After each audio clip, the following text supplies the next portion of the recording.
लग्नानंतर मुली परक्या होऊन जातात का? नवरा 2 दिवस ऑफिसच्या कामासाठी दुसऱ्या शहरात जाणार होता. नवरा तिला समजावत होता की चल तुला तुझ्या माहेरी सोडून येतो. तसेही तू एकटी इकडे राहून काय करणार? कंटाळा येईल तुला. त्यात तू भित्रीसुद्धा आहे. हे ऐकून ती लगेच तयार झाली माहेरी जायला. ते दोघे माहेरी पोहोचले. घराचा दरवाजा उघडा होता. आई बाबा दोघे घरातील बाल्कनीत जेवायला बसले होते. लोणचं आणि चटणी होती जेवणाबरोबर. थोडी चौकशी केल्यावर ती बाबांना म्हणाली, तुम्ही तर कधीच भाकरीबरोबर लोणचं आणि चटणी खात नाही, मग आज का? त्यावर बाबा म्हणाले, कधी कधी खावं लागतं बाळा, त्यातसुद्धा एक वेगळी मजा आहे.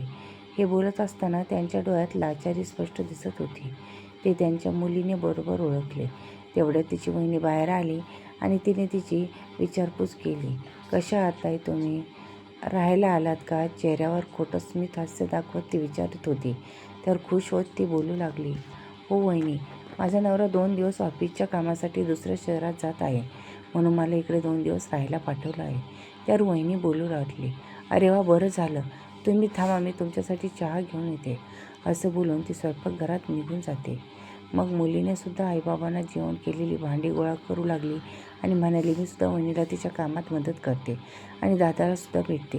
ती भांडी स्वयंपाकघरात ठेवून ती दादाच्या खोलीत गेली. तेव्हा तिला दादाच्या खोलीतून आवाज येतो.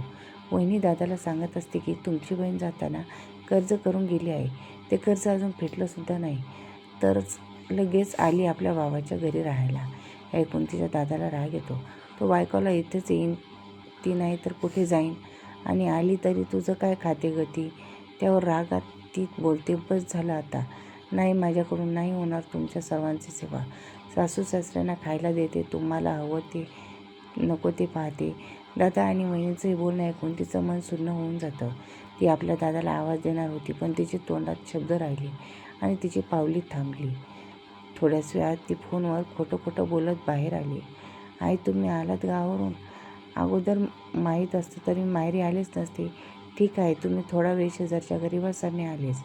आईबाबांनी तिचे बोलणे ऐकले तेव्हा त्यांना आश्चर्य वाटलं. ते बोलू लागले, काय झालं बाळा, आत्ताच आले तू आणि लगेच जातेस? तेव्हा ती बोलू लागते, आई बाबा, कसं काही नाही, पण माझे सासू सासरे गावावरून अचानक आले आहेत, तेव्हा मला जावं लागेल. पुन्हा येईन केव्हा तरी, असं म्हणत सासरू थांबवते. आईबाबांना मिठी मारते आणि बोलते, तुम्ही दोघे एकमेकाची काळजी घ्या. मग जड अंतकरणाने आपल्या पावली ती परत घरी निघून जाते. म्हणूनच असं म्हटलं जातं की मुलगी शेवटपर्यंत आपल्या आईवडिला बापाची असते, पण मुलीला मनापासून वाटतं असतं सुद्धा त्यांच्याजवळ राहता येत नाही.